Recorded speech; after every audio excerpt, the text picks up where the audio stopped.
اللہ اکبر۔ برادران محترم، حضور علیہ الصلوۃ والسلام کا، آقا صلی اللہ علیہ وسلم کا اپنا عمل مبارک، آقا صلی اللہ علیہ وسلم کا اپنا عمل مبارک کیا ہے کہ آقا علیہ الصلوۃ والسلام اللہ کی بارگاہ میں ایک دن میں 100 مرتبہ معافی طلب کرتے ہیں۔ آقا صلی اللہ علیہ وسلم نے فرمایا انی استغفر اللہ مئۃ مرۃ، کہ میں میرے پیارے صحابہ، میرے پیارے امتیوں، دن میں اللہ سے 100 مرتبہ معافی مانگتا ہوں۔ اب دیکھنا یہ ہے کہ رات کے وقت جب سارے دن کی مصروفیات طے کر کے دکانداری بھی کر لی، رشتہ داری بھی کر لی، دفترداری بھی کر لی، سارے معاملات نپٹا کے جب انسان رات کو اپنے بستر پہ جاتا ہے تو اپنے گربان کی طرف، جو رب ذوالجلال نے فرمایا نا کہ وَجَعَلْنَا النَّهَارَ مَعَاشًا وَجَعَلْنَا اللَّيْلَ لِبَاسًا، دن کو میں نے تمہارے رزق کے لیے رکھا اور رات کو تمہارے آرام کے لیے میں نے رکھ دیا۔ رات کو جب بندہ سونے لگے تو ایسے اپنے گربان کی طرف جھانک کے دیکھے کہ آج میں نے سارا دن اپنی مرضی کے مطابق گزارا ہے، جب دن کا کوئی پہر، دن کا کوئی لمحہ میں نے اس کی مرضی کے مطابق بھی گزارا ہے کہ نہیں۔ یہ ہے محاسبہ نفس، یہ ہے روزے کی حکمت، یہ ہے روزے کی مقصدیت۔ اور بندہ جب جھک کر گزارے تو انسان کا وہ دن کا احوال خود ہی ایسے ڈسپلے ہو جاتا ہے، ایسے سکرین پر آ جاتا ہے۔ انسان کا وہ جھکنا خود ہی مانیٹر ہے انسان کے لیے، وہ بتا دیتا ہے کہ اے اللہ کے بندے، تو نے آج سارا دن غفلت میں گزار دیا ہے، آج سارا دن برباد کر دیا ہے۔ اور اگر انسان 5 وقت نماز پڑھے اور رزق حلال کی تگ و دو میں لگا رہے، اللہ کی مخلوق کے ساتھ احسان مندی، رحم دلی، شفقت، ہمدردی کرتا رہے، تو وہ بندہ سکون کی نیند سوئے گا۔ اور اللہ تعالیٰ جب وہ بندہ سو جاتا ہے تو رب کی رحمت اس کا پہرا دیتی ہے، اللہ کی قربت اس کا پہرا دیتی ہے، اور رب ذوالجلال آسمانوں پر منادی فرماتا ہے کہ یہ فرشتوں، صبح سے لے کر شام تک سونے تک اس بندے نے میری مرضی کے مطابق آج کا دن گزارا ہے، آج میں اس سے راضی ہوں۔ اور جس سے رب راضی ہو جائے اللہ ساری برکتیں اس پہ ڈال دیتا ہے۔ اللہ اکبر۔ تو برادران محترم، اللہ رب العزت ہمیں جو ہے استغفار کی توفیق عطا فرمائے۔ اللہ رب العزت ہمیں اپنی رحمتوں سے فیض یاب اسی وقت فرماتا ہے جب ہم اللہ رب العزت کی بارگاہ میں سجدہ ریز ہوتے ہیں۔ اللہ اکبر۔ حضرت حیثم بن مالک رضی اللہ تعالیٰ عنہ روایت کرتے ہیں کہ رسول کریم صلی اللہ علیہ وسلم نے لوگوں سے خطاب فرمایا، اور خطاب جب آقا صلی اللہ علیہ وسلم گفتگو فرما رہے تھے، اپنے ملفوظات عالیہ ارشاد فرما رہے تھے، تو سامنے ایک صحابی رسول بیٹھے زاروں قطار رونے لگے، زاروں قطار ان کی آنکھوں سے آنسو بہنے لگے، زاروں قطار رو رہے ہیں، اتنا بلک کر رو رہے ہیں، اتنا بلک کر رو رہے ہیں کہ آقا صلی اللہ علیہ وآلہ وسلم نے فرمایا، اے میرے پیارے صحابہ، اللہ اکبر، اے میرے پیارے صحابہ، اگر آج تمہارے درمیان وہ تمام مومن موجود ہوتے جن کے گناہ پہاڑوں کے برابر تھے تم سے پہلے والوں کے، تو اللہ تعالیٰ اس ایک شخص کے رونے کی وجہ سے ان کے گناہوں کو بھی معاف فرما دیتا، ان کے گناہوں کو بھی معاف فرماتا، بخش دیتا، اس لیے کہ اس کے رونے میں اتنا درد ہے، اس کے رونے میں اتنا احساس ہے، اس کے رونے میں اتنا اثر ہے کہ رب کے آسمان کے سارے فرشتے اس کے رونے کے ساتھ رو رہے ہیں۔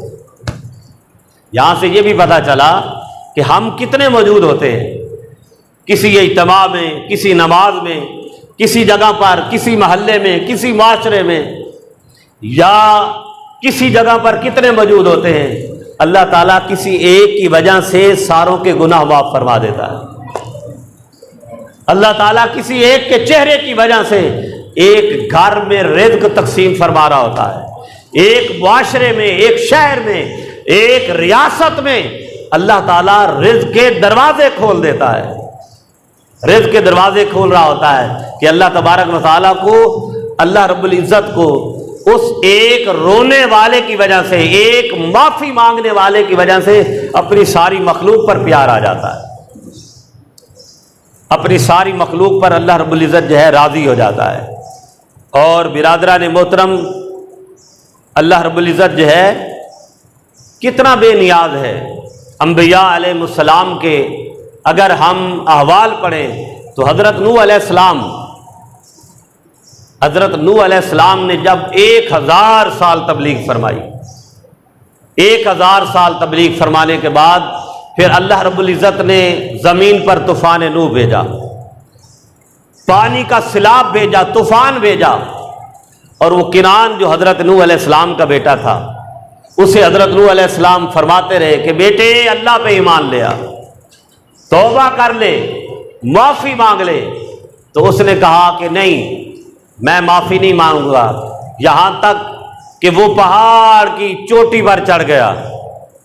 جب اس کے پاؤں تک اللہ کے عذاب جو پانی کے صورت میں تھا اس کے پاؤں کو پہنچا، اس کی ناف تک پہنچا، اس کے گردن تک پہنچا، حضرت نوح علیہ السلام نے وہاں بھی فرمایا کہ بیٹے کلمہ پڑھ لے۔ لیکن جب وہ کلمہ نہ پڑھ سکا تو حضرت نوح علیہ السلام نے اللہ کی بارگاہ میں اپنی شان کے مطابق جو ہے، اور رب کی بارگاہ کے مطابق کہ وہ معافی فرمانے والا ہے۔ اللہ اکبر، تھوڑی آوازاری کا اظہار فرمایا کہ یا اللہ یہ میرا بیٹا ہے اور یہ پانی میں ڈوب رہا ہے، تیرے عذاب میں ڈوب رہا ہے، یا اللہ اسے بچا لے۔ تو اللہ تبارک و تعالی نے فرمایا انی اعیذک ان تکون من الجاہلین، اے نوح اس نے توبہ نہیں کی، یہ تیری اہل میں بھی نہیں ہے، اور اگر تو نے توبہ نہ کی، اس بات سے توبہ نہ کی، تو اللہ رب العزت نے ارشاد فرمایا میں تمہیں نصیحت کیے دیتا ہوں کہ کہیں تم بھی نادانوں میں نہ ہو جاؤ، اس لیے تم اس بات سے بھی توبہ کرو، یہ تیری اہل میں بھی نہیں ہے۔ اے نوح جب اسے توبہ نصیب نہیں ہوئی تو میں نے تیری نسل سے بھی اسے نکال دیا ہے۔ صرف اتنی بات پر حضرت نوح علیہ السلام 300 سال روتے رہے، اللہ تعالیٰ کی اس جھڑک پر 300 سال روتے رہے، اور 300 سال رونے کے بعد پھر اللہ رب العزت نے فرمایا نوح میں نے تیری توبہ قبول فرما لی ہے۔ ہم کتنا روتے ہیں؟ آج کا انسان اپنے گناہوں پر کتنا نادم ہوتا ہے؟ آج کا انسان تو ندامت کے آنسو بہانے کی بجائے اور اپنے گناہوں پر ڈھیٹ ہوتا جا رہا ہے، توبہ اور استغفار مانگنے کی بجائے اور ڈھیٹ ہوتا جا رہا ہے۔ اور حضور علیہ الصلوۃ والسلام نے تو ارشاد فرمایا، رب ذوالجلال کا فرمان حدیث قدسی میں کہ اے بندے زمین و آسمان جتنے گناہ بھی اگر لے کے آ جائے گا مگر توبہ مانگے گا تو پھر بھی میں تجھے توبہ عطا فرما دوں گا، پھر بھی تجھے معاف فرما دوں گا۔ اللہ اکبر۔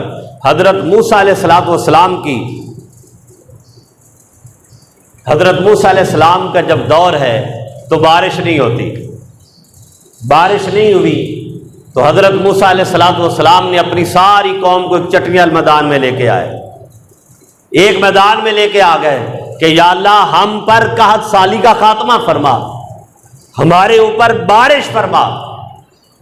اس واقعہ کو بیان کرنے سے پہلے میں یہ عرض کرنا چاہتا ہوں کہ آج دیکھیں ایک گھر میں 5 وقت کے نمازی 2 شخص موجود ہیں، ساری رات وہ تہجد پڑھتے رہتے ہیں، نماز پابندی کے ساتھ پڑھتے ہیں، مگر ان کے ساتھ ایسے لوگ بھی موجود ہیں جنہیں رب کی پرواہ ہی نہیں۔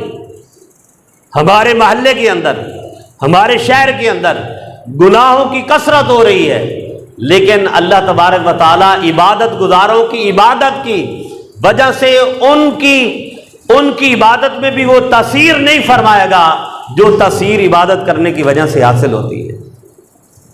اب موسیٰ علیہ السلام ہے، کلیم اللہ ہے، اللہ سے ہم کلام ہونے والے ہیں، بارش نہیں برس رہی، اللہ اکبر، کوہ طور پر جاتے اور کہتے یا اللہ مہربانی فرما، میری قوم تو قحط سالی کا شکار ہے، جانور مرتے جا رہے ہیں، کھیت اگنا ختم ہو گئے ہیں، یا اللہ تو بارش برسا. کیا اللہ تعالیٰ بارش نہ برساتا؟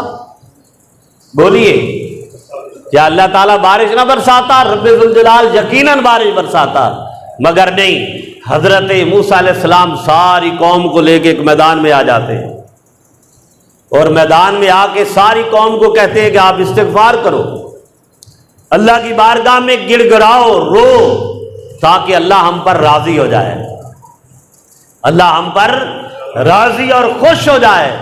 اللہ اکبر. جب ساری قوم گڑ گڑانے لگی تو اللہ تعالیٰ نے فرشتہ بھیجا ہے موسیٰ علیہ السلام، اس میں ایک ایسا بھی بیٹھا ہے جو میرا نافرمان ہے.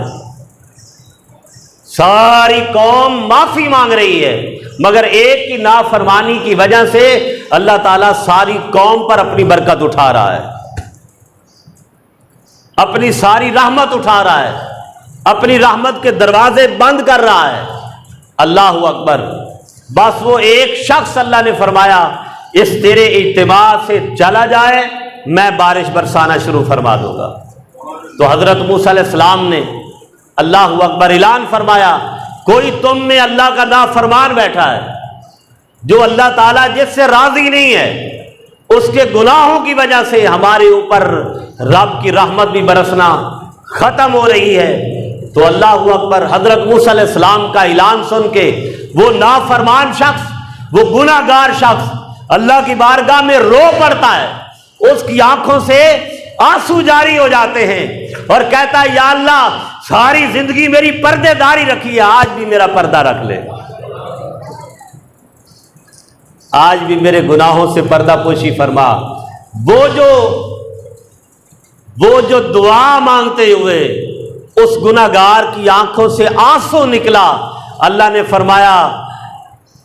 فرمایا کہ اے بندے تیری آنکھوں سے جو آنسو نکلا ہے، اور اس بندے نے کہا یا اللہ میری پردہ داری فرما، آج کے بعد میں کبھی بھی گناہ نہیں کروں گا، کبھی بھی گناہ نہیں کروں گا. بات ہے سچی توبہ کی. ہم تو گناہ کرتے ہیں پھر توبہ کر لیتے ہیں، پھر رمضان کے روزے رکھ لیے، 11 مہینے مرضی کرنا شروع کر دی، 2-4 دن مسلسل نمازیں پڑھ لی، جب مسئلہ حل ہو گیا اس کے بعد پھر ڈٹائی کی طرف چلے گیا انسان. اللہ اکبر. اس نے رو کے کہا یا اللہ میں پکی سچی سچی توبہ کرتا ہوں، میری پردہ پوشی فرما. اللہ نے فرمایا اللہ اکبر، اے بندے تیری آنکھوں سے نکلنے والے آنسو کی وجہ سے میں نے تیرے گناہوں کو بھی اپنی رحمت کے چادر میں ڈھانک دیا ہے، میں آج تیری پردہ پوشی فرما رہا ہوں. بس اس بندے کا توبہ سچی مانگنا تھا کہ حضرت موسیٰ علیہ السلام کیا دیکھتے ہیں کہ اللہ نے آسمان سے بارش برسانی شروع فرما دی. اللہ تعالیٰ کی بارگاہ میں پھر جب بارش برس گئی تو حضرت موسیٰ علیہ السلام ہم کلام ہوئے، یا اللہ یہ ماجرا کیا ہے؟ رب ذوالجلال نے فرمایا موسیٰ تو نے دعا کی تھی، تو نے دعا مانگی تھی، میں نے تیری دعا بھی قبول فرما لی، اور جو گناہ گار تھا جس کی وجہ سے بارش نہیں برسا رہا تھا اس کی توبہ مانگنے میں اتنی مجھے لذت آئی کہ اس کی توبہ بھی قبول فرما لی، اور تیری دعا کو بھی میں نے دعائے مستجاب کی. برادران محترم، یہ سارے اس رب ذوالجلال کے سلسلے ہیں. کا سالی ہوئی حضرت سلیمان علیہ السلام، اللہ تعالیٰ نے جنہیں ساری مخلوق پر بادشاہ بنایا، چرند پرند حیوانات حشرات الارض، ہر ایک آپ کی بولیاں سنتا تھا. کا سالی ہوئی بارش نہیں برس رہی، باہر نکلے کہ ہم اللہ کی بارگاہ میں توبہ کریں اور رب ذوالجلال سے کہیں کہ یا اللہ بارش برسا دے. باہر جب نکلے تو دیکھا کہ ایک چیونٹی جو ہے اپنے پر پھیلائے رب سے دعا مانگ رہی ہے. چیونٹی. اللہ اکبر. سلیمان علیہ السلام اس کی طرف دیکھ کے مسکرا پڑے، دیکھ کے مسکرا پڑے. اپنی قوم کو لے گئے میدان میں، دعا مانگی یا اللہ ہم پر بارش برسا، ہم پر اپنی نعمتیں عطا فرما. دیکھیں بات یہ ہے کہ جب ایک وقت ایسا بھی آئے گا کہ جب بارش برسنا بھی ختم ہو جائے گی انسانوں کے گناہوں، اجتماعی گناہوں کی وجہ سے.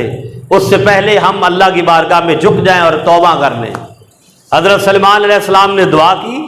اب سلیمان علیہ السلام دعا کریں تو اللہ کسی پیغمبر کی دعا کو واپس خالی موڑ دے، یہ تو ہو ہی نہیں سکتا. اللہ نے بارش برسانا شروع فرما دی. سلیمان علیہ السلام واپس تشریف لے آئے، اللہ کی بارگاہ میں سجدہ ریز ہو گئے اور عرض گزار ہوئے، یا اللہ شکر ادا کرتا ہوں تیری ذات کا کہ تو نے میری دعا قبول فرما لی. اللہ نے فوراً وحی فرمائی، اے سلیمان تیری دعا تو بے شک تھی، مگر اپنی دعا پر نہ رہنا کہ میں نے تیری دعا کی وجہ سے آج بارش برسائی ہے. جب تم نکلے اور وہ چونٹی پر پھیلائے میری بارگاہ میں دعا کر رہی تھی کہ یا اللہ ہم تو اشراط الارض ہیں، انسان کے گناہ گار ہیں، ہم کیڑے مکوڑوں کا کیا قصور ہے کہ تو ہمیں بھی پانی نہیں پلا رہا، ہمارا کیا قصور ہے. تو سلیمان اپنی دعا پر نہ اترانا، اس چیونٹی کی دعا کی وجہ سے میں نے آج زمین پر بارش برسا دی ہے. ہم تو چلتے ہوئے کسی کا خیال نہیں کرتے نا، ہم تو اپنے غرور میں ہوتے ہیں کہ ہم نے کاٹن کا سوٹ پہنا ہے، ہمارے نیچے لینڈ کروزر ہے، ہمارے نیچے مرسڈیز گاڑیاں ہیں، ہمیں کیا پتا جس کو مرضی کچل دو. لوگوں ہمیشہ یاد رکھنا، اگر یہ احساس نہ ہوتا تو عمر فاروق رضی اللہ تعالیٰ عنہ رو رو کے آپ کے چہرے پر رونے کی وجہ سے نشان پڑ گئے تھے. عمر فاروق ایسا نہ کہتے کہ یا اللہ دجلہ دریائے دجلہ و فرات اگر ایک کتا بھی، جب بکری کا بچہ بھی بھوکا مر گیا تو عمر تیری بارگاہ میں کیسے حساب دے گا. آج اقتدار کے نشے میں دھت اپنی عیاشیوں پر ناز و نام کرنے والوں، ایک دن آئے گا کہ تمہیں بھی اللہ کی بارگاہ میں کھڑا کر دیا جائے گا. آج تم اللہ کی مخلوق پر جو ہے ظلم اٹھاتے ہو اور اپنے اقتدار کے نشہ کے ہتھوڑے چلاتے ہو، تمہیں ایک ایک بھوکے کا حساب دینا پڑے گا، ایک ایک خون بہانے والے کا حساب دینا پڑے گا. وہ دن بڑا عدل والا ہوگا، وہ دن بڑا حساب والا ہوگا، اور وہاں حساب دینا بڑا مشکل پڑ جائے گا، حساب دینا بڑا مشکل پڑ جائے گا. اس لیے برادران محترم، ایک چیونٹی جو بھوک سے مر رہی ہے، اللہ کا نبی اس کے لیے بھی دعا گو ہوتا ہے. اور سلیمان علیہ السلام کا جب لشکر آیا سورہ نمل میں، اور پھر اللہ اکبر، وہ چیونٹیوں نے جب کہا نا کہ سارے وہ چیونٹیوں کی سردار تھی، اپنی اپنی بلوں میں گھس جاؤ، اپنی اپنی سوراخوں میں چلے جاؤ، اپنی اپنی بلوں میں گھس جاؤ. سلیمان علیہ السلام کا لشکر آ رہا ہے، کہیں اس کے لشکر کے پاؤں میں تم کچلی نہ جاؤ. سلیمان علیہ السلام جب وہاں تشریف لے آئے تو کتنی چیونٹیاں ہوگی کوئی گن سکتا ہے؟ ہزاروں لاکھوں پتہ نہیں کتنی چیونٹیاں ہوگی. سلیمان علیہ السلام کو اللہ تعالیٰ نے چونکہ ایک علم عطا فرمایا تھا، بادشاہت عطا فرمائی تھی، سلیمان علیہ السلام نے اسی چیونٹی کو اٹھایا جس چیونٹی نے ساری چیونٹیوں کو سلیمان علیہ السلام کے لشکر کے آنے کی خبر دی تھی. اس کو اٹھایا اور اٹھا کے اپنے ہاتھ پہ رکھا اور یہ فرمایا، پہلے تو سن کے ہنس پڑے نا، قرآن نے فرمایا فتبسم، مسکرا پڑے. چیونٹی کو ہاتھ پہ اٹھا کے کہا، اے چیونٹی تیری بولی سمجھنے کی بھی رب نے مجھے توفیق دی ہے، اور تو کیا سمجھتی ہے کہ میں اللہ کا پیغمبر ہو کے میں کوئی بادشاہ نہیں ہوں، میں کوئی شہنشاہ ظالم متکبر بادشاہ نہیں ہوں. تو کیا سمجھتی ہے کہ سلیمان تمہارے حقوق کو مسل دے گا، تمہیں اپنے لشکر کے پاؤں کے نیچے کچلنے کی اجازت دے گا؟ نہیں، یہ سوچنا بھی نہیں. جس رب نے مجھے پیغمبری روح میں بادشاہت دی ہے، اسی رب نے قیامت کے دن پوچھنا بھی ہے کہ سلیمان چیونٹیاں تیرے لشکر کے پاؤں کے نیچے کچلی گئی تھی، جواب دے سکتا ہے؟ اس لیے سوال ہی پیدا نہیں ہوتا.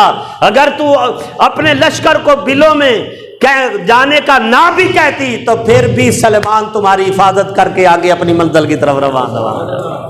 اللہ کی بارگاہ میں دعا ہے کہ رب ذوالجلال ہمیں اپنے گناہوں پر توبہ مانگنے کی توفیق عطا فرمائے. وما علیہ الا البلاغ.